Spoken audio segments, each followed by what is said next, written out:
야담 이야기. 우둔둥이와 영민둥이.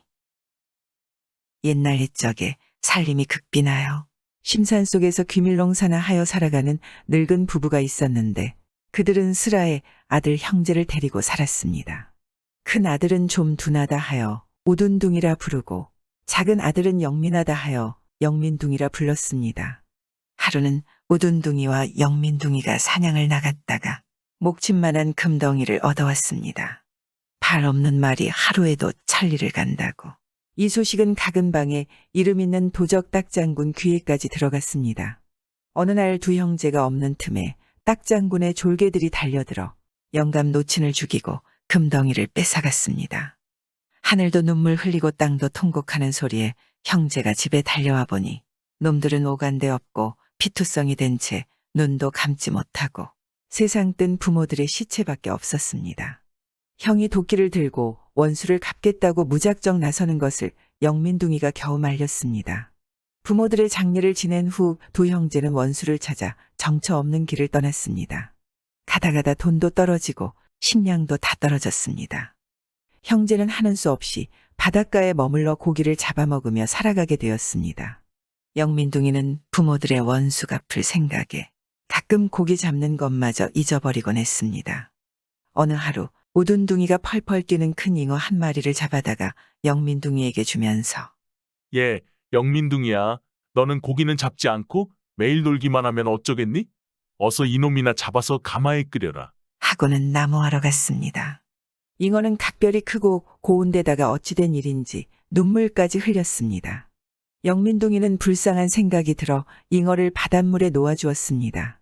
그러자 잉어는 꼬리를 치며 곤두박질을 하더니 금부채를 토하고는 물속 깊이 사라지는 것이었습니다. 나무를 해가지고 돌아오던 우둔둥이는 동생을 보자 고기를 끓였니? 하고 물었습니다. 그러자 동생은 자초지종 다 말했습니다. 동생한테서 자초지종 사연을 듣고 난 우둔둥이는 고기를 놓아주고 부채를 삶아 먹겠니? 하며 금부채를 빼앗아 바닷물에 휙 던지고는 횡하니 가버렸습니다. 헌데 이상하게도 금부채가 가라앉은 곳에서 바닷물이 쭉 갈라지며 큰 길이 생겼습니다. 영민둥이가 하도 신기하여 길을 따라 가보니 궁궐이 나타났습니다. 금부채를 집어 팔소매에 넣고 이름 모를 꽃과 이름 모를 새들을 보며 건너라니 꽃밭에 논일던 미인들이 절을 하고는 에워싸고 용궁으로 인도했습니다. 인간에서 오신 귀한 손님을 이리로 모셔라. 하는 소리에 영민둥이가 바라보니 용상 위에 용왕이 앉아 있었습니다. 수일 전에 막내딸이 물에 나가 놀다가 어부에게 잡혔는데 마침 자네가 살려주었으니 말이지. 그렇지 않았다면 잘못되었을 거네. 오늘 자네가 왔은즉 맘껏 마시고 구경하며 놀다가 요구대로 힘껏 가져가게나. 하며 창고지기를 시켜 구경시키게 하였습니다. 영민둥이는 모든 것이 신기하고 놀라워서 무엇을 요구하고 가져갔으면 좋을지 생각나지 않았습니다. 그런데 이때 강아지가 연한 주둥이로 영민둥이의 바지가랭이를 물어 당기었습니다. 영민둥이가 강아지를 귀엽다고 손으로 쓰다듬어 주니 반짝이는 눈에 눈물이 가랑가랑 맺히는데 어디서 보았던지 눈에 익은 눈과 눈물이었습니다. 영민둥이는 강아지가 귀엽고 불쌍하여 강아지나 가지고 가겠노라고 청하였습니다. 그러자 용왕은 다른 것은 다 줄 수 있으나 강아지만은 줄 수 없네. 라고 했습니다. 이때 아들이 나서며 용왕마마 장부 이런 중천금이라는데 하물며 용왕께서 어찌하여 일구이연하시나이까 하고 아뢰자 용왕은 하는 수 없이 강아지를 가져가라고 하였습니다. 영민둥이가 강아지를 안고 집에 오니 노발대발하던 형은 입이 한방만해지더니 빨리 잡아먹자고 하였습니다. 그러자 영민둥이는 가슴에 끌어안고 키워서 집을 지키게 하면 얼마나 좋은가고 하며 애걸복걸하였습니다. 그 바람에 형은 벨이 탈려 또 다시 고기 잡으러 나갔습니다. 영민둥이가 단벌옷을 벗어 감싸주고 자기가 먹을 어죽을 갖다 주었습니다. 그러니 강아지는 살래살래 골을 저으며 부엌으로 내려가 3번이나 곤두박질하더니 껍질을 벗고 아리따운 처녀로 변하였습니다. 도련님, 용서하세요. 저는 용왕의 막내딸이온데 전번에 부모의 허락 없이 바다 옆에 나와 놀다가 붙잡힌 후 도련님이 살려주신 은혜를 갚노라 금부채를 던졌는데 저의 부친께서는 놓아요. 저를 강아지로 변하게 하고 오도가도 못하게 하셨사와요. 그런데 도련님께서 오시어 불쌍한 저를 이처럼 구해주시니 도련님을 받들어 모시겠나이다.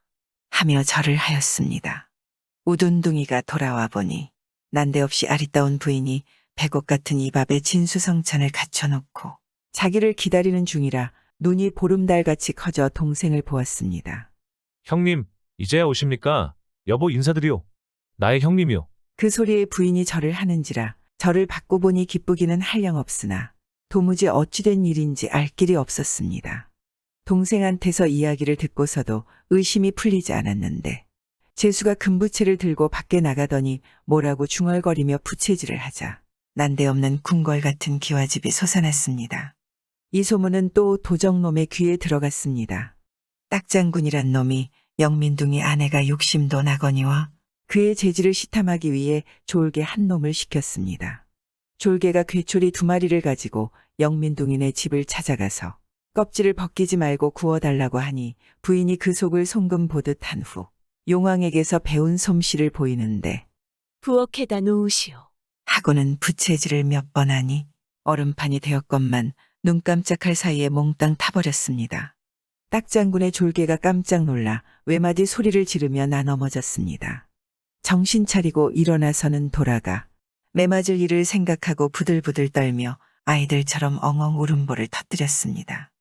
그러자 부인은 털 몇 대를 놓고 다시 금부채를 붙이니 살이 포동포동한 꾀초리가 발가우리하게 익어 고소한 냄새를 풍기었습니다. 졸개놈이 백배치하하고 돌아가 딱장군께 낱낱이 아뢰니 이놈, 내가 감히 나를 속이려 드느니. 하고 울렁매었습니다.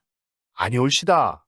영민둥이 아내로 말할 것 같으면 저는 신주하여 용왕이 돕고 우주가 도우니 정말 그렇다면 영민둥이에게 알려라.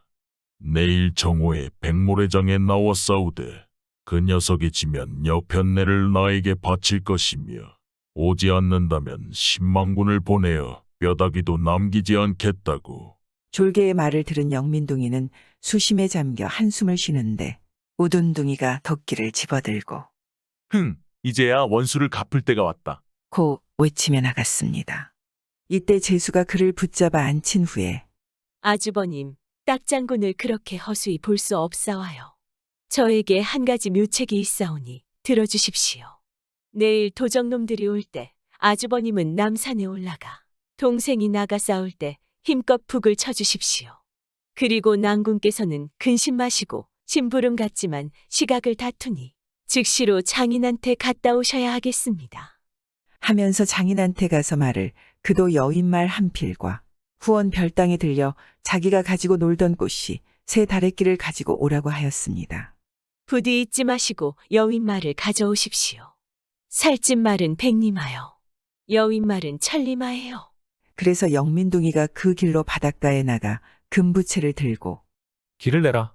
하니 바다가 갈라지며 풍악소리 울리더니 산호로 만든 수레가 기다렸습니다. 산호 수레를 타고 용궁에 이르니 문무백관이 절을 하는데 사위 웬일인고? 하며 장인이 반갑게 맞아주었습니다. 불현간 일이 있어서 말 한 피를 빌리러 왔습니다. 거야 어려울 게 있냐? 제일 살찐 놈을 가져가라. 장인님의 신세만 지는 터에 어찌 살찐 놈을 가져가겠습니까? 제가 여인 것을 빌려줌이 소원입니다. 그래서 여인말의 꽃씨를 가지고 돌아오니 부인이 나와서 맞으며 난군님 갔다 오시기에 고생하셨습니다. 하고 반겨주었습니다. 부인이 시키고서는 고생이라니 될 말이요. 하였습니다. 부인은 살짝 웃으며 꽃씨를 받아들고는 오실 때 천동이 없으셨습니까? 하고 물었습니다. 오면서 들으려니 절컥절컥 총칼이 부닥치는 소리가 나는지 어찌나 무거운지 어깨 죽지가 뻐근하였소. 그랬을 거예요. 실은 이 꽃씨 하나가 병사 한 명씩이랍니다. 그러니 내일 싸움터에 나가 싸울 때 불리하게 되면 작은 다래끼부터 내들고 싸우라고 하세요. 한 다래끼에 10만씩이에요. 싸움이 끝나면 들어가라고 하세요. 이튿날 영민둥이가 천리말을 타고 한 손에는 칼을 들고 나가는데 남산 위에서 둥둥 북소리가 울려왔습니다. 쳐다보니 형님이라 영민둥이가 기운을 얻어 달려나갔습니다. 적진에서는 딱장군이 수십만의 병력을 인솔하고 백마 위에 올라앉아 괴상한 소리를 지르는데 우레 울고 벼락치듯하여 초목들이 비명을 질렀습니다. 영민둥이야, 빨리 자른 목을 내려 칼을 받던지 아니면 계집을 바쳐라. 그 소리가 끝나기 전에 영민둥이가 철천지 원수놈아 내 칼을 받아라. 하고 외치며 달려나갔습니다. 이때 부인이 금부채를 슬슬 붙이니 갑자기 일진광풍이 일며 백모래를 휘몰아 뿌려치는 바람에 도적놈들은 눈을 뜰 수 없어 돌아서서 쩔쩔매었습니다. 영민둥이의 칼이 동해 번쩍 서해 번쩍일 때마다 적들의 모가지가 추풍낙엽이었습니다. 그런데 딱장군이 입을 벌리자 30여만의 병사들이 새노랗게 뒤덮이며 겹겹으로 영민둥이를 둘러싸고 조여들었습니다. 이때 우둔둥이가 어찌나 북을 힘껏 쳤던지 북편이 째지어 더는 칠 수 없게 되었습니다. 영민둥이는 다랫길을 내놓고 나가 싸우라. 꽃씨를 보고 명하였습니다. 나가지 못해 다랫길 안에서 치닥거리던 새파란 병사 10만이 달려나가며 우선 딱장군의 목을 떼고 이리저리 닥치는 대로 도적대들을 쓸어눕히니 백모장엔 시체가 쌓였습니다. 싸움이 끝나자 들어가라. 한이 눈 깜짝할 사이에 다래끼에 꽃씨가 가득 차는데 전보다 한순가량 적어 보였습니다. 부인이 부채질을 몇 번 하니 갑자기 파도가 치고 소나기가 억수로 쏟아지면서 시체와 피를 말끔히 씻어갔습니다. 그러자 날이 활짝 개었습니다. 영민둥이가 개성가 속에 회군하는데 아내가 달려왔습니다. 장군님께서는 오늘 대수고를 하셨사와요. 당신 덕에 나도 오늘에야 부모들의 원수를 갚았으니 응당 내 절을 받으소. 하고 영민둥이 절하려는데 아내가 두 손 맞잡아 일으킨 후 예로부터 부부일신이라 하였거늘 어찌 낭군님의 원수와 소첩의 원수가 따로 있겠나이까. 이제부터 소첩도 낭군님과 아주버님을 맘 놓고 모시게 되었으니 기쁘기 한량 없습니다. 고하였습니다. 이때부터 우둔둥이와 영민둥이 형제는 태평세월을 보냈다 합니다. 서방님, 그럼 첫날 밤을 길게 사랑을 나눠요. 당송팔대가의 한 사람인 소동파에게는 소매라고 부르는 누이 동생이 있었습니다. 소소매는 한낱 여자의 몸이기는 하나 오빠처럼 글을 잘 지은 까닭에 송나라 사람치고 글을 모르는 사람이 없었습니다. 여기에 이런 이야기가 전해지고 있었습니다.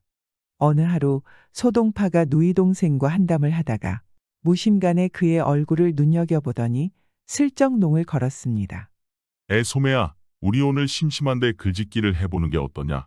오빠야, 나라에서도 손을 꼽는 문인이신데 제가 어디 될까요? 그렇지만 오빠가 하자는데 어찌 마다하겠어요? 그럼 내 한 구절 먼저 읊지. 오리행인 심리가 아니라 바깥에서 가는 사람을 심리 안쪽에서 보고 있구나. 오목하게 패어 들어간 내 눈을 두고 지은 글인데 이만하면 괜찮게 되었겠지? 바깥에서 가는 사람을 심리 안쪽에서 본다고 하였으니 소매의 눈이 올이나 꺼져 들어갔다는 말이었습니다. 물론 굉장한 과장이기는 하지만 오목눈을 두고 지은 글로는 흠잡을 데 없었습니다. 소동파가 스스로 만족해서 빙그레 웃으며 누이 동생을 바라보는데 소매도 오빠의 얼굴을 물끄러미 쳐다보더니 입을 열었습니다. 저도 오빠의 눈을 두고 한 귀 지어 읊겠는데 욕하지 않겠어요? 글짓기 내기가 아니냐, 글만 잘 짓는다면야 욕이 아니라 한바탕 칭찬을 할 테다. 어서 읊으려무나.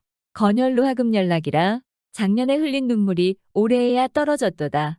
오빠, 이 누이 동생의 글재간도 이만하면 괜찮지요? 소동파가 들어보니 과연 잘된 글이었습니다.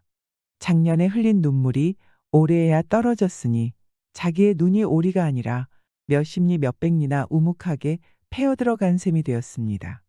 그러니 그 형상도 자기 글보다 더 잘 그렸고 과장도 자기 글보다 썩 잘하였습니다. 이에 소동파는 그만 누이 동생의 글재간에 탐복하여 내가 졌다. 내가 졌어. 하고 웃고 말았다 합니다. 이와 같이 소소매가 글에 능하다 보니 그 가문에서 도 글자라는 선비를 사위로 맞아들이려 하였습니다. 그래서 수소문하던 끝에 진서유라는 사람과 혼약을 정하였습니다. 진서유는 소동파하고도 익히 아는 사람이라 비록 성례를 이루기 전이었지만 소매네 집에 자주 놀러 오곤 하였습니다. 어느 하루 소매는 진서유가 왔다는 말을 듣자 그를 별당으로 청하였습니다. 본시 성미가 호방한 소소매는 진서유를 만나보고 손수 그의 글재간을 떠보리라 마음먹었습니다. 우리가 이렇게 만남도 금생금세의 연분인가 보옵니다. 하오나 소녀는 천성이 그를 좋아하여 글의 짝이 되지 않는 자를 제 짝으로 섬기지 않사옵니다. 이제 소녀 글귀를 내겠사온데 이 글귀에 답을 주시면 곧 제 서방님이 되리다. 진서유도 속에 먹물을 먹고 글깨나 쓰는 남하대장부라 껄껄 웃으며 응해 나섰습니다.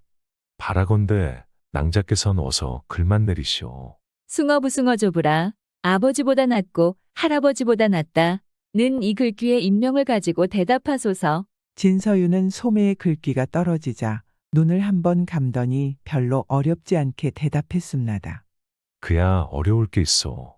손권이요. 손권이라면 그 연유를 말씀하셔야지요. 한 집안에서 제일 귀여움을 받는 것은 손자라. 아버지도 할아버지도 손자 하자는 대로 하니 손자의 권리 그중 크지요. 오라요. 그럼 한 귀 더 받으세요. 천벽투광야 독서라. 담벽을 뚫고 빛을 훔쳐 야밤의 글을 읽도다. 이 글귀에도 인명으로 대답하소서. 공명이요. 그 까닭을 말씀하세요. 그야 어려울 게 있어. 벽에 뚫린 구멍으로 들어온 광명이니 그것이 공명이 아니겠소. 소매가 글귀를 받아보니 과연 듣는 말과 같이 진서유는 글에 능한 사람이라 매우 기뻐하며 엎드려 절을 올렸습니다. 서방님께서는 소녀의 방자함을 너그러이 용서하소서.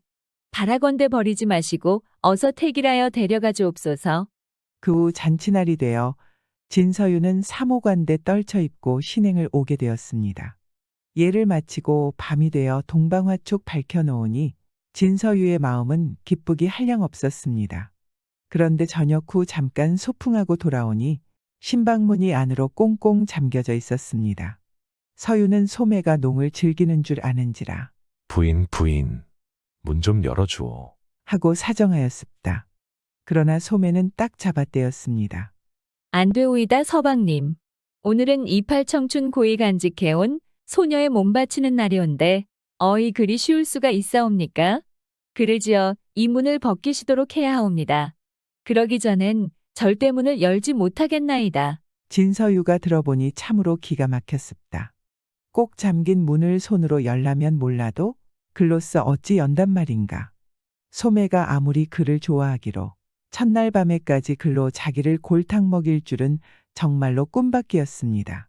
그렇다고 문을 열 글귀를 짓지 않을 수도 없었습니다. 그런데 무슨 글귀를 어떻게 지어야 한단 말인가. 진서유는 아무리 생각해도 그 글귀가 생각나지 않아 서성거리며 궁리하다 보니 저도 모르게 별당 앞 연못가에 이르렀습니다. 이때 소동파도 못가에 나와 있었습니다.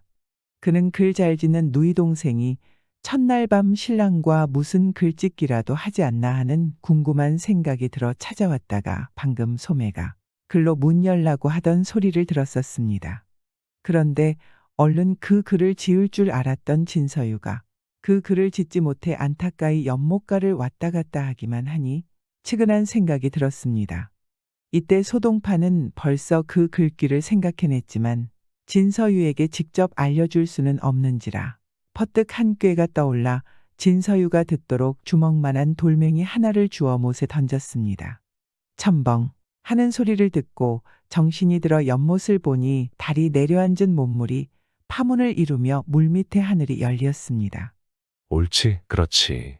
진서유는 그제야 글귀가 생각나서 좋아라 하고 신방으로 달려가는데 바로 연못가에 소동파가 서서 빙그레 웃고 있었습니다. 그러나 저러나 진서유는 급히 신방문 앞에 뛰어가서 구성 좋게 한 귀 지어 읊었습니다. 투석충계수 저천이라 돌을 던져 물밑에 하늘을 열었도다. 부인, 그래, 이 글이면 문이 열리겠지요. 서방님, 어서 문을 당겨보세요. 진서유가 문고리를 쥐어당기니 잠가놓았던 문이 살짝 열리는데 소매가 꽃 같은 웃음을 짓고 있었습니다. 그리고 소매는 서방님이 글을 못 지을 거라고는 생각을 못했는데 들어오시지를 않으니 걱정을 많이 하였습니다. 부인님이 통과한 줄 알고 내가 잠깐 방심을 했구려. 나도 남자인지라 첫날 밤이라는 생각에 그만. 미안하네. 아니에요, 서방님. 제가 짓궂게 굴어서 죄송해요. 서방님과 평생을 살아야 한다고 생각하니 서방님이 첫날 밤에 저를 위해서 어떻게 생각하시는지 궁금했습니다. 정말 감사합니다. 아니요, 당연한 말씀이요. 처남이 아니었으면 아직도 들어오지 못하고 있을 것이요. 신방에 들어온 서유는 그제야 후 안도의 숨을 내쉬었습니다. 그리고 오늘은 처남 덕분에 동방화촉을 지내는구려. 참으로 문장과 오라비에 글자라는 누이가 올소이다. 서방님, 그럼 첫날 밤을 길게 사랑을 나눠요. 라며 소매는 배시시 웃었습니다. 제가 치마폭을 벌리니 그 큰 것이 구물구물했어요. 해풍군 정효주는 나이가 43살이었는데도 아주 가난해 의탁할 곳이 없었습니다. 3번이나 아내를 여의었는데 딸 셋만 두었을 뿐 아들이 한 명도 없었습니다. 영양위의 증손으로서 본가 조상들을 받들 뿐 아니라 노릉과 현덕왕후 권씨, 노릉왕후 송씨 등 신주 3위를 모셨습니다. 그러나 재수조차 장만할 수 없었습니다. 집에 있으면 근심 가득 마음이 어지러워 매일 이웃에 사는 병마절도사 이진경의 집으로 가서 노름으로 소일했습니다. 이진경은 판서 이준민의 손자인데 그때 당하관 무관으로서 날마다 해풍과 같이 노름을 한 것이었습니다. 하루는 해풍이 문득 말을 꺼냈습니다. 내가 간절히 할 말이 있는데 자네가 고지 들어주겠나. 자네와 내가 이리도 친한데 따르기 어려운 청이 어디 있겠는가. 얼른 말해보게나. 해풍이 한참 머뭇거리다가 말했습니다. 우리 집안은 여러 대 제사를 지내야 할 뿐 아니라 지존의 신의도 받들어야 한다네. 그런데 내가 호라비로 사는 데다 아들도 없으니 틀림없이 제사가 끊길 것이네. 이 어찌 기막힌 일이 아니겠는가. 자네가 아니라면 내가 어찌 입을 열 수 있겠는가. 부디 내 사정을 불쌍히 여겨 나를 자네의 사위로 삼아줄 수 없겠는가. 이진경은 얼굴을 붉히고 화를 냈습니다. 자네 진담인가 농담인가. 내 딸은 올해 15인데 어찌 50이 다 된 자네가 짝으로 삼는단 말인가? 자네 말은 망언이네, 망언. 다시는 이같이 몰지각하고 말도 안 되는 이야기를 입 밖에 내지 말게. 해풍은 부끄러운 얼굴빛을 띠고 멋쩍게 물러났습니다. 그 이후로 다시는 그 집에 가지 않았습니다. 10여 일이 지난 밤 이진경은 잠이 들었습니다. 꿈속에서 마당이 떠들썩하더니 먼 곳으로부터 경필, 임금이 거둥할 때 경호하기 위해 통행을 금하는 이라는 소리가 들려왔습니다. 관복 입은 사람이 들어와 말했습니다. 임금이 타는 수레가 그대 집에 행차했으니 즉시 나와 맞이하라. 이진경이 허둥지둥 섬도를 내려와 마당에 엎드렸습니다. 조금 있다가 나이 어린 왕이 면류관을 쓰고 대청 위에 올랐습니다. 이진경에게 앞으로 다가오라 하고 교시를 내렸습니다. 정아무개가 그대 딸과 혼인하려 하는데 그대 뜻은 어떠한가? 이진경이 일어났다가 다시 엎드려 절하고는 대답했습니다. 임금님께서 가르침을 내리시는데 어찌 감히 거역할 수 있겠나이까? 다만 소신의 딸아이가 아직 15살도 안 되었는데 정아무개는 30살이나 많으니 어떻게 배필이 될 수 있겠나이까? 라고 말하니 임금은 나이가 많고 적음을 비교하고 계산할 필요가 없느니라. 반드시 성혼시키는 것이 좋겠다. 그러고는 궁으로 돌아갔습니다. 황당해하다 깨어난 이진경은 즉시 일어나 안방으로 들어갔습니다. 아내 역시 촛불을 밝히고 앉아 있었습니다. 새벽이 되지도 않았는데 뭐하러 들어오세요? 이진경이 꿈속 일을 이야기해 주니 아내가 말했습니다. 제 꿈도 그랬는데 참 이상한 일도 다 있네요. 이는 우연한 일이 아닐 테니 앞으로 어찌하면 좋겠소. 꿈은 허황한 것이니 어찌 믿을 것이라 하겠어요? 10여 일이 지나서 이진경은 또 꿈을 꾸었습니다. 임금이 또 수레를 타고 찾아왔는데 안색이 좋지 않은 듯했습니다. 전에 하교한 것을 그대는 왜 아직도 받들어 행하지 않는가? 이진경이 황급히 몸을 굽혀 사죄하며 말했습니다. 삼가 마땅히 잘 헤아려 행하겠나이다. 이진경이 잠에서 깨어나 아내에게 말했습니다. 꿈이 또 이와 같으니 이는 필시 하늘의 뜻인가 보오. 하늘의 뜻을 어기면 큰 재앙이 내릴까 두렵소. 앞으로 어찌하면 좋겠소. 꿈이 그렇더라도 그건 아니 될 일입니다. 우리가 사랑하는 딸 자식을 가난뱅이의 4번째 아내로 만든단 말입니까? 하늘이 정하든 사람이 정하든 죽어도 따를 수 없어요. 그 뒤로 몹시 걱정스럽고 두려워 잠자고 먹는 일이 편치 않았습니다. 10여 일이 흐르고 또 꿈에 임금이 수레를 타고 나타나 말했습니다. 지난번 그대에게 하교한 것은 하늘이 정해준 인연이었기 때문만은 아니다.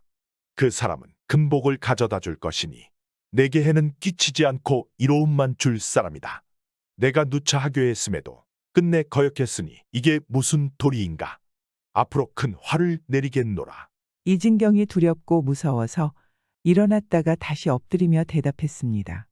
삼가 성교를 받들겠나이다. 임금이 또 교시했습니다. 이는 내 탓이 아니다.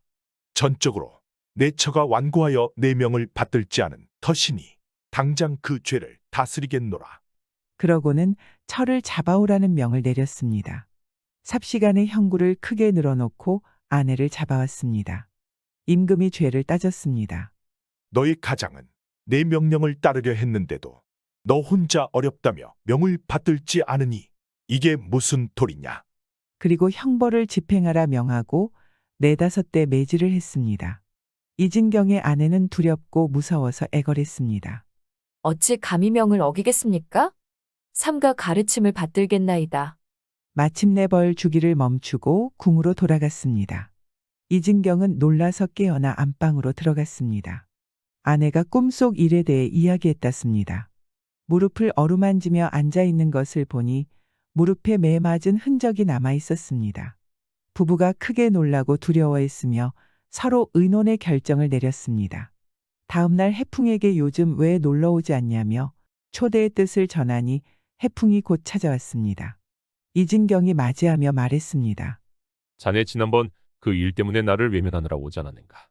내가 지금까지 1000번 생각하고 1000번 헤아려봐도 내가 아니면 이 세상에 자네의 공공을 해결해 줄 사람이 없다네. 비록 내 딸의 평생을 그르친다 하더라도 결단코 자네 집으로 시집을 보내기로 했지. 내 뜻은 이미 정해졌으니 어찌 다른 의논이 필요하겠는가. 사주단자는 서로 요청할 필요 없이 이 자리에서 쓰는 게 좋겠어. 그리고 대나무 조각 한 폭을 주며 사주단자를 쓰게 했습니다. 이어 앉은 자리에서 달력을 뒤적여 좋은 날을 고르고 서로 굳게 약속을 하고서 사주단자를 보냈습니다. 다음 날 아침 딸이 일어나 부모에게 말했습니다. 지난밤 꿈이 참 이상했어요.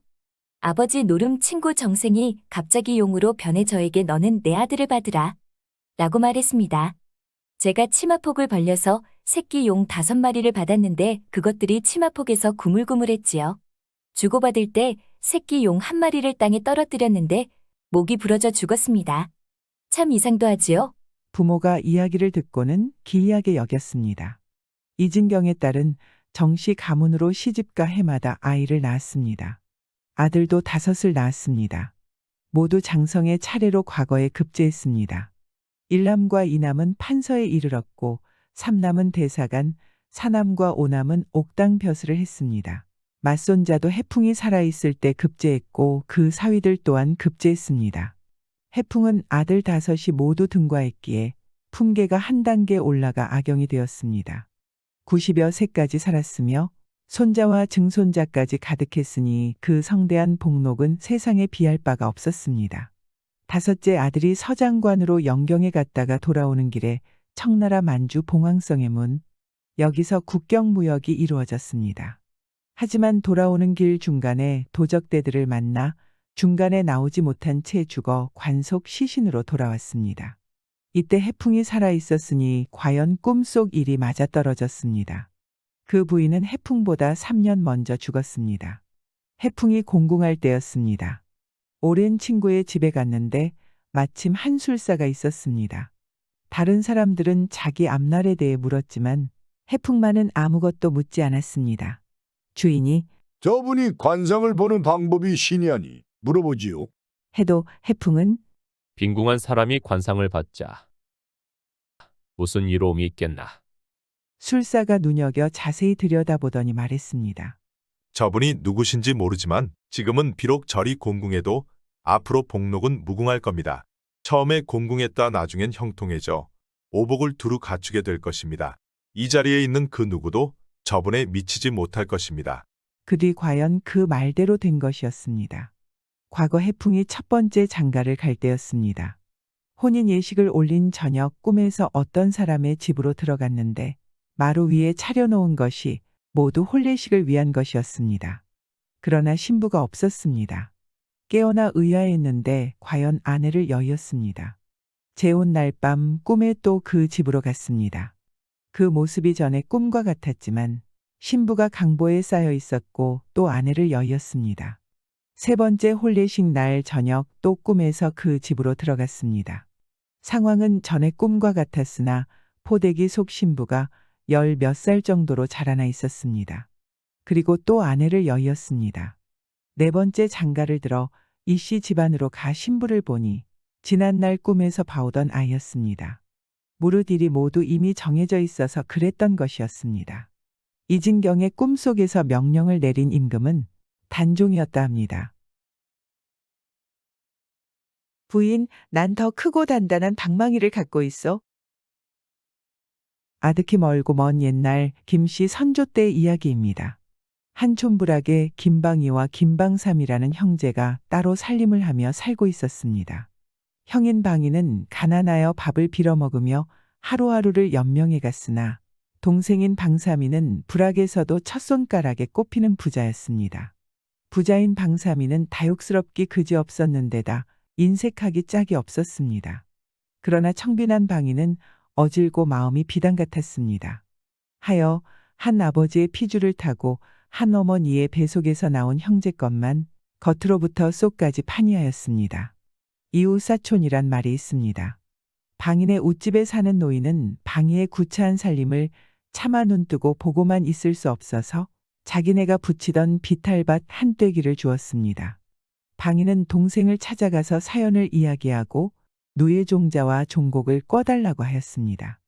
욕심꾸러기인데다가 남이 잘 되는 것을 보면 배가 아파서 못 견디는 동생은 미간을 찌푸리더니 어쩌다 쾌히 승낙하면서 내일 아침에 가져가라고 하였습니다. 곱불도 남에게 주지 않던 동생이 선뜻 대답하는 바람에 형은 오히려 믿을 수가 없었습니다. 그래서 뜬 눈으로 밤을 새우고 이른 새벽부터 동생네 대문 밖에 가서 기다리다가 내어주는 누에와 곡식종자를 받고서야 숨을 활 내쉬었습니다. 그런데 방인은 동생이 밤중에 종곡과 누에를 삶아서 주리라고는 꿈에도 생각하지 못하였습니다. 방인은 정성 들여 종자를 심고 누에를 길렀습니다. 세월은 물같이 흘러 누에가 알을 까고 나올 때가 지났건만 감감무소식이더니 어느 날 겨우 한 마리가 까 나왔습니다. 그런데 이상한 것은 누에 눈의 길이가 한 치 이상 되게 크고 몸뚱이는 보통 누에보다 몇 배가 되었습니다.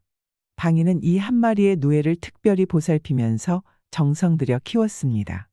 그랬더니 오이 자라듯 커갔습니다. 열흘이 지나니 고양이만큼 컸고 한 달이 지나니 송아지만하게 자랐습니다. 방이가 일손이 딸리어 쩔쩔매자 이웃들에서 모여들어 지게와 다룩지로 뽕나무 잎을 실어다 먹이었습니다. 그러던 어느 하루 동생 방삼이 남몰래 와서 보고는 깜짝 놀라더니 사람들이 없는 틈을 타서 그 누에를 죽여버렸습니다. 뽕나무 잎을 한 지게 가득 쥐고 돌아온 방이는 누에가 죽은 것을 보자 대성통곡하였습니다. 그 울음소리가 얼마나 처량하고 구슬펐던지 눈물을 안 흘리는 백성들이 없었고 산천초목도 흐느끼었습니다. 그런데 이상하게도 방이의 울음소리가 바람을 타고 퍼지자 사방 백리 안에 있는 누에들이 방인의 집으로 모두 모여들었습니다. 사람들은 그 누에가 왕인데 왕이 죽었으니 방방곡곡에 누에들이 조상을 왔다고 여겼습니다. 이리하여 방인은 별로 힘도 안 들이고 온 동네 사람들과 같이 누에고치를 켜서 나누어 가졌습니다. 그걸 본 방삼이는 심술이 나고 배가 아파서 죽을 지경이었으나 제가 한 일이라 말은 못하고 벙어리 랭가스말 듯 낑낑거리기만 하였습니다. 곡식종자도 다 죽고 겨우 한 포기가 살았는데 방이 처가 알들이 여러 벌 김을 메고 덧걸음을 많이 주었더니 죽순 자라듯 매일 자라서 곡식나무가 되더니 가을이 되자 방치 같은 이삭이 달렸습니다. 방이는 하도 신기하여 곡식나무 밑에서 먹고 자면서 밤낮으로 지켰습니다. 하루는 난데없이 이름도 모르고 여직 본 적도 없는 큰 새 한 마리가 날아들어 곡식 이삭을 꺾어 물고는 어디론가 훨훨 날아갔습니다. 방이가 그 새를 따라 산을 넘고 물을 건너가니 그 새는 한 바위 틈으로 쏙 들어갔습니다. 방이는 너무도 맹랑하여 바위 밑에 퍼덕거리고 앉아 그 새가 나오기를 기다렸습니다. 그 사이에 해는 넘어가고 동산의 둥근 달이 솟아올랐습니다. 기진맥진한 데다가 허기까지 든 방이는 바위에 기대인 채 어렴풋이 잠이 들었습니다. 어느 때나 되는지 난데없는 아이들의 말소리와 웃음소리에 방이가 눈을 뜨고 보니 붉은 옷을 입은 아이들이 모여서 장난질을 하고 있었습니다. 하도 신기하여 숨을 크게 모시고 바라보는데 한 애가 야, 이젠 배가 고파 못 놀겠다. 하고 하니 다른 아이가 넌 뭘 먹겠니? 하고 물었습니다. 난 술을 마시고 싶다. 또? 나는 고기가 먹고 싶다. 또? 떡을 먹을 테다. 한 아이가 싱긋 웃으며 바위 틈에서 깜찍한 금방망이를 꺼내 쥐고 바위를 두드리며 술이 나오너라. 소고기가 나오너라. 하고 연신 외친이 부르는 대로 다 나왔습니다. 아이들은 깔깔대며 먹고 마시며 놀다가 새날이 밝아오자 금방망이를 바위 틈에 끼워 놓은 채 그림자처럼 사라졌습니다. 방이는 너무나도 신기한 일이라 돌틈에 끼워 놓은 금방망이를 가지고 바위를 치며 밥이 나오너라. 하고 흉내를 내보았더니 과연 바위에서는 김이 몰몰 나는 하얀 밥이 나왔습니다. 방이는 너무나 기뻐서 껑충껑충 뛰어 집으로 달려왔습니다. 여보, 우리도 이젠 잘 먹고 잘 살게 됐소. 영문을 몰라 자기를 빠끔히 쳐다보는 아내를 보며 방이는 요술을 피우기 시작했습니다. 그는 금방망이로 땅을 두드리며 집이 나오라고 하니 네모번 듯한 집이 생기고 쌀이 나오라고 했더니 창고의 빈동마다 쌀이 수북수북 쌓였습니다. 방이는 쌀과 피륙을 마을 사람들에게 나누어 주고 동생한테도 한 술에 가득 실어 보내주었습니다. 그러자 동생 방삼이는 퉁사발론이 되어 숨이 턱에 닿아서 헐떡거리며 달려왔습니다.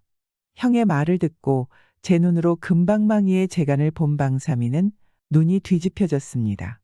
그는 자기가 누에와 종자를 쪄서 형에게 준 것을 몹시 후회하였습니다. 욕심이 굴뚝 같고 비위가 소가죽보다 더 두터운 방삼이는 형에게 요구하였습니다. 형님, 오늘 형님이 잘 살게 된 건 모두 이 동생의 덕인 줄 아오. 그때 형님이 누에 종자와 곡식 종자를 달라고 할 때 이 아우가 삶아서 주지 않았다면 이런 일은 꿈에도 있을 수 없었을 거요. 그러니 그 금방망이를 나한테 좀 빌려줘. 동생의 사리사욕과 철면피한 거동에 벨이 꼴렸으나 마음씨 어진 방이인지라 꼭 참으며 조용히 타일렀습니다. 아우도 알겠지만 보물이란 임자가 따로 있기 마련이네. 잘못하다간 화를 입지. 그러니 아우가 요구하는 물건은 아무 것이나 죄다 줄 수 있어도 금방망이만은 못 주겠네. 이건 나 혼자 것이 아니라 전촌 백성들의 명줄일세. 홍 개구리가 되더니 올챙이 때 이른 깡그리 잊었구만. 그렇게 깍쟁이 노릇하겠으면 내가 한 것처럼 누에와 종곡을 삶아서 나를 주시오. 난 형이 것보다 더 크고 더 좋은 금방망이를 얻어오겠소. 그러면 얼마나 좋겠나. 헌데 종자야 거저 주면 좋지. 어떻게 양심을 버리고 쪄서 주겠나? 난 그런 일은 못하겠네. 어째 내가 더 좋은 금방망이를 얻을까봐 배심이 나오? 무슨 말을 그렇게 하나? 사람은 욕심이 과하면 해를 입기 마련이지. 돈이란 것도 많으면 좋을 때도 있지만 해를 입을 때도 있다는 걸 알아야 해.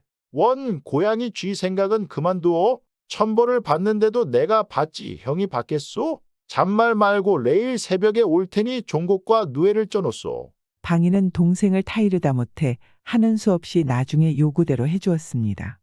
그 후 방삼이는 누에를 쳤는데 정말 한 마리를 얻기는 하였으나 보통 누에와 다른 데가 없었습니다.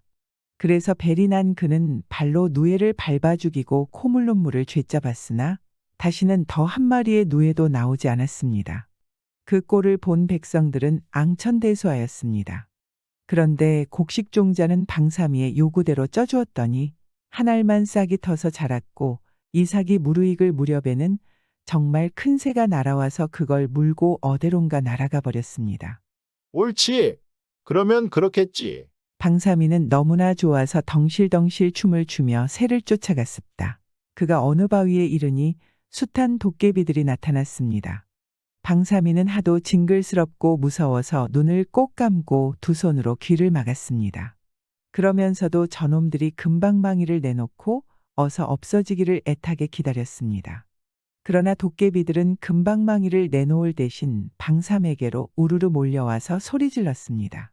옳지, 잘 만났다. 이놈이 바로 작년에 우리 금방망이를 훔쳐간 놈이로구나. 아니요, 그건 내가 아니라 우리 형이요. 아니긴 뭐가 아니냐? 얘들아, 이놈에게 본때를 보여라. 그러자 숱한 도깨비들이 마구 차고 때리는 바람에 방삼이는 찍소리도 못하고 물매를 맞고 쓰러지고 말았습니다.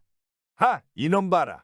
꾀병을 하네. 공짜로 먹기 좋아하는 놈 실컷 처먹겠으리. 우리 주둥이를 늙어줍세. 주둥이만 늙을 게 아니라 냄새에 잘 맞는 코도 서너 발 늙어줘야지. 하하하. 이리하여 도깨비들은 달려들어 눈 깜짝할 사이에 방삼이의 코와 입을 서발씩이나 늙어놓고는 박장대소하며 늘려주다가 뿔뿔이 헤어져 갔습니다. 간신히 살아난 방삼이는 자기의 코와 입을 다른 사람들이 볼까봐 이튿날 밤에야 도적 고양이 모양으로 가만히 집에 돌아와서 집구석에 들어박혀 있었습니다. 그러나 낱말은 새가 듣고 반말은 쥐가 듣는다고 한 입 건너 두 입 건너 온 부락사람들이 이 일을 다 알게 되었습니다. 동네 사람들은 방삼의 흉측한 꼴을 보고는 침을 뱉으며 욕설을 퍼부었습니다. 형제간의 의리도 모르고 심보가 고약하기 짝이 없더니 천벌을 받았구나. 아무렴 사람들을 속이다 해서 귀신까지 속이려다가 그만 제가 속은 셈이지. 라며 방삼이는 평생을 욕을 먹고 흉측한 외모 때문에 나오지도 못했다고 합니다. 나이 80에 감히 꽃 같은 처녀를 옛날 한 고을에 청산유수로 말 잘하는 원님이 있었습니다. 그런데 수하에 있는 이방이 말을 먹는지라 어느 날 감사와 함께 술잔을 나누다가 자기 고을에는 말 잘하는 이방감이 없으니 감사 보고 이방을 알선해달라고 부탁하였습니다. 구변이 좋은 원님은 입만 벌리면 청산유수인지라 하루 공무를 일찍 끝내고는 늘상 평복 차림으로 앞집에 가서 그 집 노인과 바둑을 두면서 고담하기를 즐기었습니다. 오늘도 원님은 주인집 노인과 마주 앉아서 바둑을 두며 이야기판을 벌였습니다. 말이란 툭하기 다르고 탁하기 다르다고. 원님이 말꼭지를 떼자 노인이 제꺽 받았습니다. 그러문요. 그러기에 말 한마디에 천냥빚을 갚는다고 하지 않습니까? 전에 내가 살던 동네에 먹물이나 먹은 선비 어른이 한 분 계셨는데 나이 80에 꽃 같은 처녀를 후실로 데려왔지요. 사또님께서는 거짓말을 곧잘 하십니다요. 거짓말이라니요. 바로 우리 옆집에서 있은 일이라서 내가 직접 본 일이지요. 그렇다면 틀림없이 열의 아홉은 속여서 데려왔거나 동여서 업어왔겠지요. 아니올시다. 사주단자를 보고 기러기까지 드린걸요. 허허허. 거참 듣고도 모를 소리다. 그래 말썽이 없었나요? 왜 없었겠나요? 그리고 장가드는 날 호호백바른 검댕이 칠을 했고요. 하지만 얼굴에 거미줄처럼 늘어난 주름살과 활동처럼 굽은 허리야 어쩔 방법이 없었지요. 그래서 일부러 밤에야 각시집에 도착했지요. 어두운 밤이라 얼렁뚱땅 술을 써서 구렁이 담 넘어가듯 대술례를 지냈는데 첫날 밤을 지나서 새벽에 각시가 일어나 보니 늙은 영감이 해수가 나서 콜록거리는 걸 보고 기겁해서 아버지께 아뢰었지요. 장인되는 어른이 들어와 보니 분명 늙은 영감이라 분하고 원통하고 괘씸해서 사위의 목덜미를 거머쥐고 따졌습니다요. 여보게 자네 나이가 얼만가? 예, 24시올시다. 그럴 수 있나?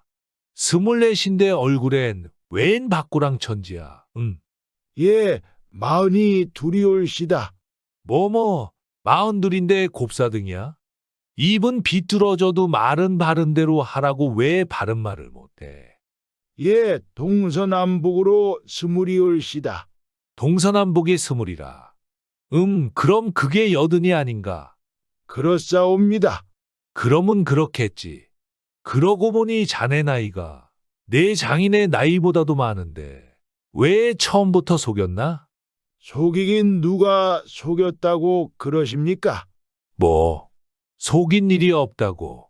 그러면요. 사주단자에도 고지고대로 똑똑히 적어보낸걸요. 그건 그렇고 방금까지도 뭐라고 했나? 24네, 42입네 하고 대답하지 않았나? 그랬지요, 장인님. 스물이 넷이면 얼마입니까? 가만히 있자. 스물이 넷이면 여든이지. 그렇지요. 마흔이 둘이면 얼마입니까?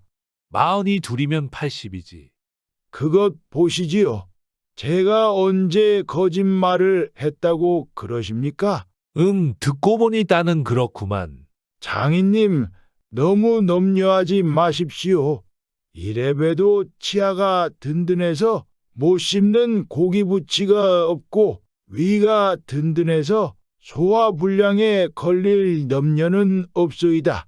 명년 춘삼월에 사윈에 사는 형편도 보고 외손자도 안아볼 겸 겸사겸사해서 놀러 오십시오. 이렇게 되다 보니 울며 겨자 먹기로 딸을 주고 말았다네. 허허, 거 듣고 보니 거짓말이라도 그럴듯합니다요. 허허. 이때 새로 이방으로 선을 보이러 온 선비가 관아에 가보니 원님이 집으로 갔다기에 집을 찾아가니 또 나갔다기에 마당에서 서성거리다가 윗집 드락에서 두 노인이 바둑을 두며 웃음보를 터뜨리는지라 발발 다가갔습니다. 새로 이방감으로 선을 보이러 온 선비가 원님의 얼굴을 모르는지라 원님을 동네 영감으로 알고 원님의 이야기가 끝나자 그 옆에 쭈그리고 앉으며 물었습니다. 노인의 이야기가 정말 구수하다. 성함을 어떻게 부르시오? 이마에 피도 마르지 않은 새파란 젊은이가 초면에 첫 마디부터 건방지게 나오는지라 원님은 일부러 시침을 떼고 대꾸했습니다. 김돌쇠라고 합니다. 젊어서 부모들의 속을 묻어니도 썩였겠군. 갈수록 태산이라더니 윗집 노인이 그 말을 듣고는 너무나 기가 막혀 꾸짖으려는데 원님이 눈을 숨벅거리며 하하하, 젊은이의 눈썰미가 대단하다. 게다가 관상까지 볼 줄 아시는군요. 하며 맞춰주었습니다. 알다뿐이겠소. 난 12길 물속은 몰라도 한길 사람의 속은 안답니다. 그러고 보면 손님은 의원 노릇도 하셨구려. 어허, 영감이 서당물을 먹은 모양이군. 척척 알아맞추는 걸 보니 서당계 3년이면 풍어를 짓는다고. 오래 살다 보니 들은 풍월이지요. 헌데 내가 젊은 소시적에 부모들의 속을 썩인 줄은 어떻게 아셨지요? 노인이 얼굴 가죽을 실로 꿰매서 주름 잡은 것을 보고 알았소. 젊은이의 인사가 점점 고약하게 나왔지만 원님은 아님보사라고 맞장구를 쳤습니다. 예, 그렇군요. 나는 어머니 배 속에서 나올 때부터 팔싹둥이로 태어나다 보니 설익은 바가지가 해비채 쭈그러들듯이 험한 세상살이에 넌떨머리가 나서 쭈글쭈글하게 됐소. 하하, 아주 변설이군. 이 고을 사또께서 언변이 청산유수라더니 영감도 사또의 사돈의 8촌쯤은 되겠소. 혹시 사또님을 못 보았어? 사또님이야 관아에 계시겠지. 이런 곳에 올 리가 있어. 헌데 손님은 어디서 오시기에 무슨 용무로 사또를 찾소? 난 감사의 소개로 이 고을 이방으로 선보이러 온 사람이요. 예, 그러신 줄 모르고 신뢰가 많았습니다. 헌데 내가 사또라면 아마 안 믿겠지요. 하하, 암탉이 울 수 있어? 간혹가다 우는 놈이 있기에 암탉이 울면 집안이 망한다는 말이 있지요. 이것 봐라. 늙은 콩밭으로 간다더니 그 말이 옳군. 그래, 암탉이 우는 걸 누가 가르쳤어? 수탈기 새벽이면 우는 것을 누가 가르쳤겠소? 때가 되면 우는 거지요. 안 그렇습니까, 노인장? 이방날이라고 하셨죠.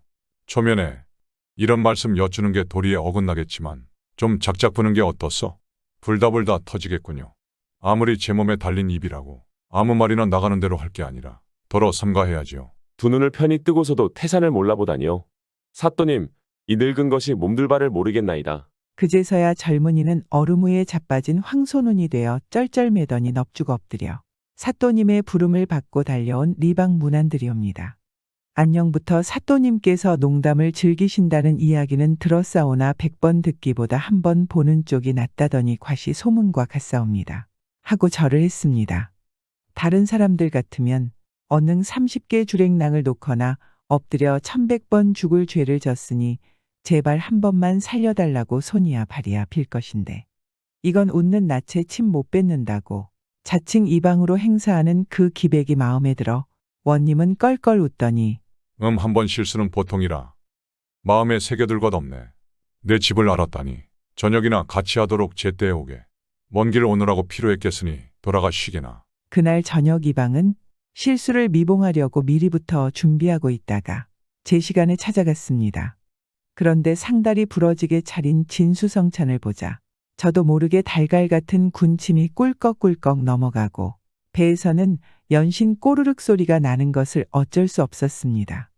이방의 옹색해함을 눈치챈 사또는 이방, 이 자리엔 자네와 나 둘뿐이니 어려워 말고 마음껏 마시고 식성껏 자시게. 하며 손수술까지 따라주었습니다. 사또님, 이거 너무 황송하옵니다. 말은 이렇게 하고 처음엔 조심하느라고 술잔을 두 손으로 들어 돌려내고 마신 후에 돼지고기를 집어 젖국에다 꾹 찍어 입안에 넣었습니다. 아차, 그런데 그것이 전국이 아니라 달디단 꿀이었습니다. 그 바람에 또 망신하게 된 이방은 달디단 꿀이것만 목구멍으로 넘어가지 않아서 눈물을 찔끔 짜며 안간힘을 써서 겨우 넘기며 사또의 눈치를 흘끔 보니 앞불싸 어느새 눈치를 챈 원님의 웃음소리가 폭포처럼 쏟아져 나왔습니다. 하하하, 나원 돼지고기에 꿀 찍어 먹는 사람은 내 머리에 털난 후 처음일세. 하하하. 이방은 쥐구멍이라도 있었으면 들어가고 싶었지만 기왕지사 엎딩김에 절이라고 한치 혀를 놀려 국면을 돌려 세우리라 맘먹고 여유 있게 한 말씀 올렸습니다. 아니올시다. 사또님께서 모르시고 하시는 말씀이옵니다. 아니, 그럼 맛이 좋단 말인가? 그런 게 아니라요. 돼지란 본래 꿀꿀하고 꿀 한번 먹어보기를 소원하던 짐승인데 꿀을 한 번도 못 먹고 죽었으니 기왕지사 내가 먹는 바에 내 소원을 풀어주마 해서 찍은 것이지. 제가 꿀과 젖국을 몰라서 찍은 줄 아십니까요? 하하하. 손등이나 손바닥이나 엎어치나 뒤집어치나 피장파장이지. 아무렴 잿내비도 나무에서 떨어질 때가 있는데 아무리 말 잘하는 이방이라고 실수할 때가 없겠나. 허허허. 하지만 둘러붙이는 재간만은 대단하네. 어서 꿀꿀이의 소원을 풀어주게나. 하며 돼지고기를 담은 목기와 꿀종지를 이방 앞으로 밀어놓았습니다. 이튿날 아침 조회 때였습니다. 이방이 남먼저 출근하여 동원마루에 올라서 보니 원님 이 한창 골똘히 무엇을 들여다보고 있는지라 우물쭈물하다가 넙죽 엎드려 절을 했습니다. 그래도 원님이 보았는지 말았는지 아무런 응대도 없는지라 혹시 원님께서 미처 못 받는가 해서 다시 절을 하고 일어서는데 맙소사 원님의 두 눈썹이 한데 모이더니 자넨 절을 2번씩이나 하는 걸 보니 내가 그래 죽은 사람이란 말인가? 아니면 빨리 죽으라는 말인고? 하고 엄하게 추궁했습니다. 그제서야 이방은 하느님 맙소사. 하고 가슴이 철렁했습니다. 다른 사람 같으면 치도군을 당할 일이 걱정돼서 얼굴색이 흑빛이 되어 호랑이 앞에 강아지 꼴이 되어 바들바들 떨겠지만 입만 벌리면 쏟아지는 말재간에다 둘러붙이는데 이골이 난 이방은 눈 깜짝할 사이에 재치 있는 말을 생각해냈습니다. 사또님께 아뢰옵니다. 먼저 올린 절은 소인이 왔습니다 하는 인사였고 두 번째 올린 절은 사또님께서 분망하시와 소인은 물러가오니 안녕히 계십시오 하는 절이옵니다. 하하하. 하타. 그 말 한마디에 천냥빚을 갚는다더니 바로 이방을 두고 한 말이구려. 하하하. 임자야말로 말 잘하는 이방이 되기에 손색이 없군.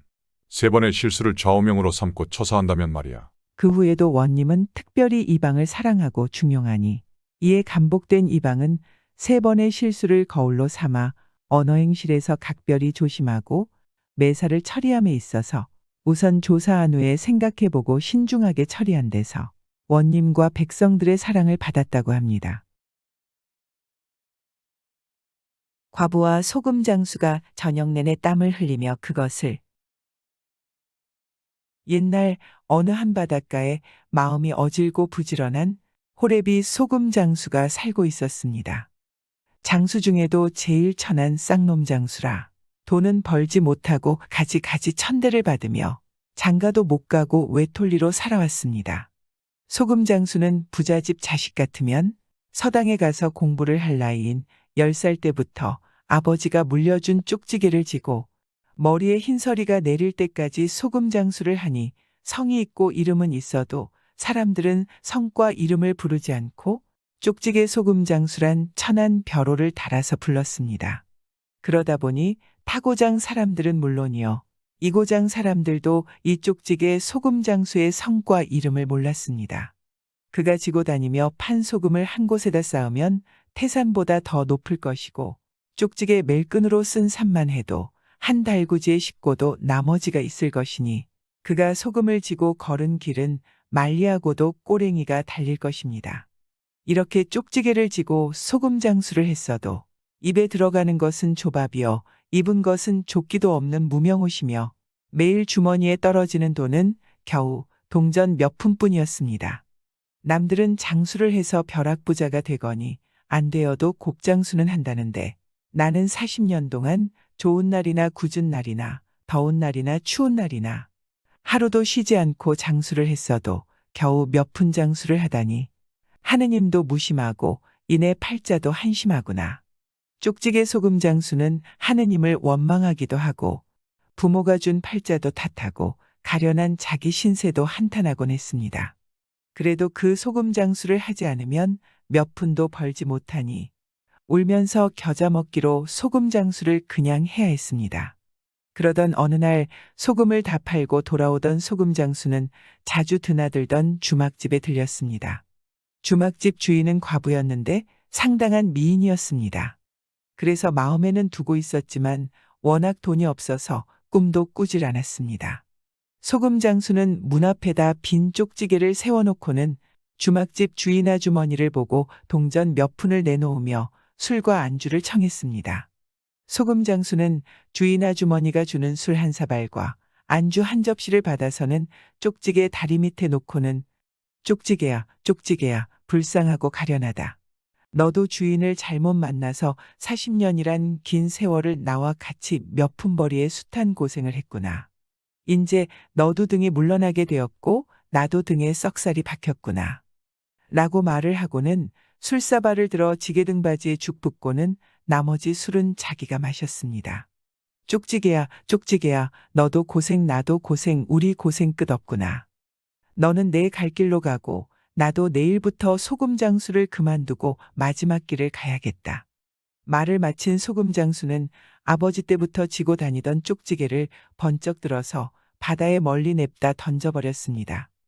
그리고는 주먹 같은 눈물을 뚝뚝 흘리면서 쪽지게를 아쉬운 듯이 바라보았습니다.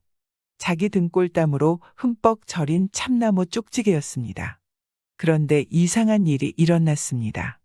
바다에 떨어진 쪽지게는 을의 파도에 밀려 떠내려가련만 그렇지 않고 쪽지게 끝이 물 위에서 이리 기우뚱 저리 기우뚱 하고 있었습니다. 쪽지게야, 쪽지게야, 불쌍한 내 쪽지게야, 40년 함께 있은 그 정을 잊지 못해 그러느냐, 아니면 나를 두고 가는 것이 서운해서 그러느냐. 그러지 말고 내 갈 길이나 가거라. 소금 장수가 쪽지게를 향해 혼자 중얼거려도 쪽지게는 쪽지게대로 그 자리에서 그냥 기우뚱하고 있었습니다. 혹시나 쪽지게 목발이 바위 틈새에 끼어서 떠내려가지 못하는가 해서 옷을 벗고 물속에 들어가 쪽지게 목발을 만져보았습니다. 바위 틈새에 끼인 것이 아니라 자갈돌에 박힌 것 같았습니다. 그래서 지게 목발을 빼려고 하니 자갈인 것이 아니라 은전밭이었습니다. 글쎄 쪽지게 목발이 은전밭 속에 깊숙이 박혀서 쪽지게가 떠내려가지 못하고 있었던 것이었습니다. 상점도 아니고 부잣집도 아닌 바닷물 속의 은전밭이 웬 말인가. 놀랍기도 하고 잘 믿어지지 않아서 다시 물속에 머리를 박고 자세히 보니까 정말 틀림없는 은전밭이었습니다. 짐작컨대 그 어느 때 은전을 가득 실은 상선이 여기를 지나다가 바위에 걸려 파선이 되어 물밑에 가라앉은 것 이어서 배에는 다른 것은 없고 온통 은전 꾸러미 천지였습니다. 내가 잘못 보지 않았는가. 40년 동안 몇 푼짜리 소금 장수를 해서 돈 때문에 자기가 환장을 하지 않았는가 하여 눈을 비비고 물속에 다시 한번 들어가 한 움큼 쥐고 나와 보고 다시 봐도 확실하고 틀림없는 은전이었습니다. 그것도 빛이 나는 은전이었습니다. 쪽지게 소금 장수는 눈앞이 캄캄했습니다. 꿈인가 생시인가 꿈꾸면 깨지 말고 생시이면 정말로 되기를 바랬습니다. 정말 꿈 아닌 생시였습니다. 쪽지게 소금 장수는 이 많은 은전을 혼자서는 다 건질 수 없고 건진다 해도 처사할 일이 막연했습니다. 없어도 걱정 많아도 걱정이었습니다. 그래서 물속에 서서 한참 생각하던 끝에 주막집으로 달려가서 주막집 주인 아주머니를 불러왔습니다. 주막집 아주머니, 내가 저기 쪽지게가 서 있는 곳에 가서 은전 꾸러미를 건져올 테니 아주머니는 여기서 받아서는 집으로 자꾸 날라가시오.